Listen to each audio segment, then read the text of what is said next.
木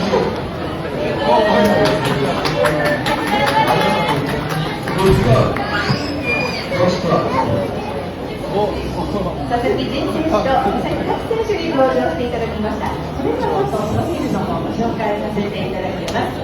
まず佐々木仁選手です。OPF 東洋太平洋。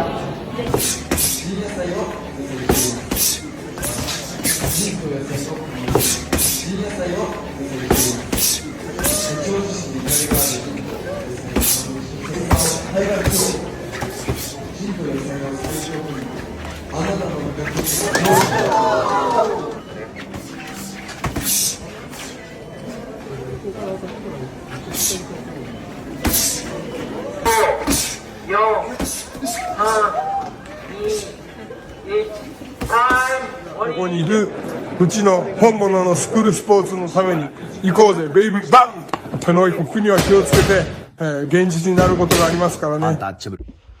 Alright, so we're going to go ahead and continue the long-standing tradition of covering Japanese boxing here on True School Sports. True School Sports, the #1 source of Japanese boxing in America. Now listen, guys, we got some news coming out of the mean streets of Hachiochi, Tokyo, Japan. It has been reported that fan favorite and an exciting welterweight gunslinger Jin Sasaki will be making his official return.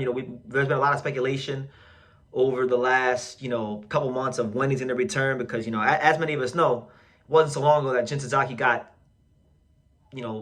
weeks upon weeks of memory knocked out of his brains when he fought Brian Norman Jr., right? And I was there. I seen the fight. I was the only American media there. It was crazy, right?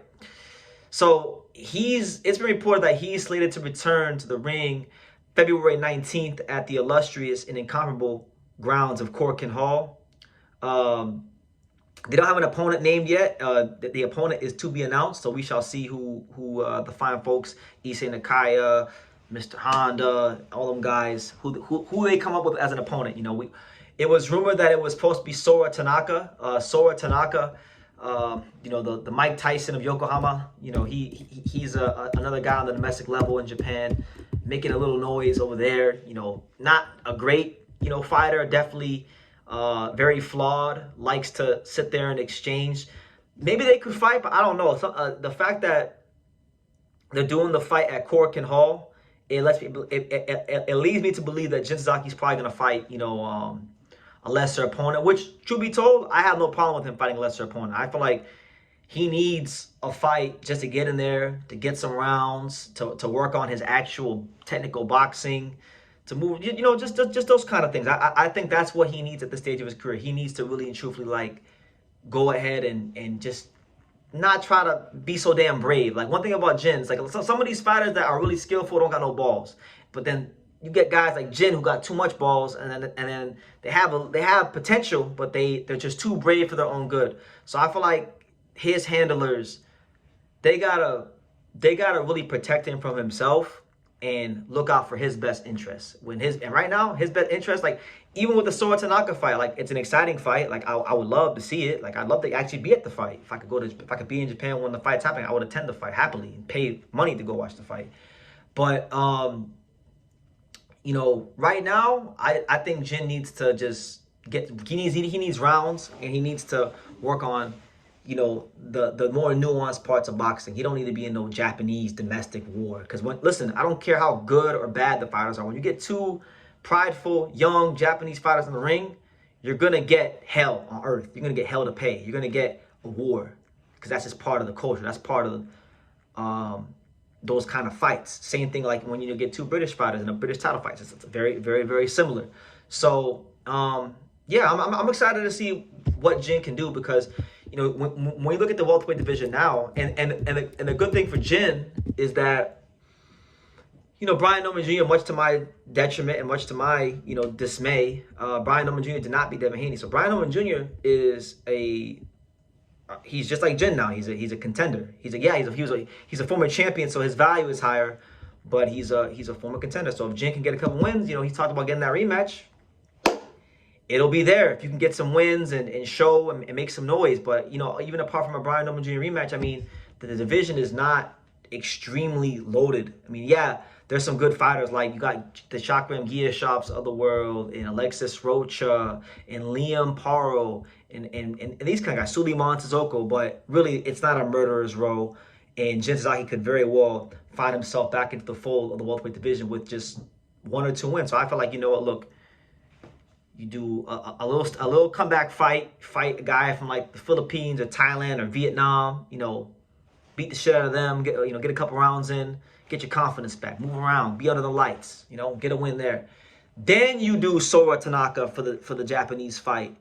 Okay, then you beat Sora Tanaka. Then after you fight Sora Tanaka, then I think you got to fight someone in the lower part of the top 15. So maybe like a guy like, I don't know, David Papo or you know, Pat McCormick, or I don't know, just someone of any one of the top 15. And then if you win that fight, you know, that should really be the 3-fight plan. You know, easy fight, Sora Tanaka, lower top 15, and then maybe after that you could push for like an eliminator fight or you know, he's there. He's right. He has a chance to make 2026 be a real turning point in his career. You know, and I think the big thing for Jin is that, you know, he's been a guy. He's never had a great chin. Like he got stopped by Hiroka, got memory knocked out of his head by Brian Newman Jr. So I think his punch resistance is going to be a big question.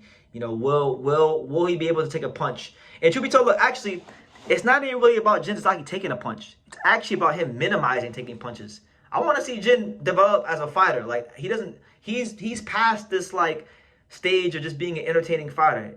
Do you want to be champion? Do you want to be a factor in the welterweight division or not? If you do, then you need to be in America. You need to be sparring top guys. And if you can't come to America to spar better guys, then you need to bring the top sparring from America to Japan. It's one or the other, you know. So you gotta make that investment. But that's my thoughts, guys. That's the news. I don't want to ramble too long. Jin Sasaki is slated to come back February 19th at Korakuen Hall in Tokyo. Opponent to be announced. We shall see. We will definitely be following all developments as they come here on True School Sports. But yeah, leave your comments down below. Make sure you take the time to subscribe. And like I say in every single one of these videos, you can love me or you can hate me. But I'm just a kid from Dania. So until next time, take care, guys. Thank you for watching True School Sports. Thank you for watching another video on the untouchable True School Sports empire, the home of boxing. We're on the road to 100,000 subscribers, guys. So help us keep being great. Help us keep pushing out that real boxing content for the fine folks all around the world. And make sure you jab, you hook, you Mike Tyson, you Mayweather that subscribe button. Pops, show them how do they gotta hit the subscribe button. Pop, pop, pop.